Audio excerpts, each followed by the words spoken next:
1 മിനിറ്റിൽ നേടാം 1 മാർക്ക്. ഒരു സ്ഥാപനത്തിലെ 19 ജോലിക്കാരുടെ ശരാശരി വരുമാനം 5000. മാനേജറുടെ വരുമാനം 10000 ആയാൽ 20 പേരുടെയും ശരാശരി വരുമാനം എത്ര? അപ്പൊ നമുക്ക് ശരാശരി കാണാൻ വേണ്ടത് ആകെ തുക ബൈ എണ്ണമാണ് അല്ലെ.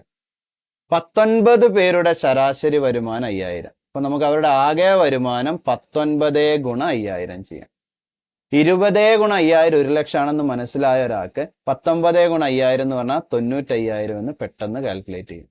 ഇനി ഒരാൾ കൂടി ഉണ്ട്, മാനേജറുടെ വരുമാനം 10000 രൂപ അല്ലെ. അപ്പൊ ആകെ തുക എന്ന് പറഞ്ഞാൽ 95000 10000 കൂട്ടുമ്പോൾ 1,50,000. എത്രയാണ്?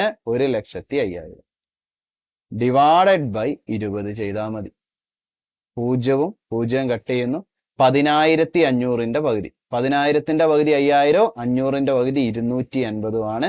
സോ 5250 ആണ് ഉത്തരം.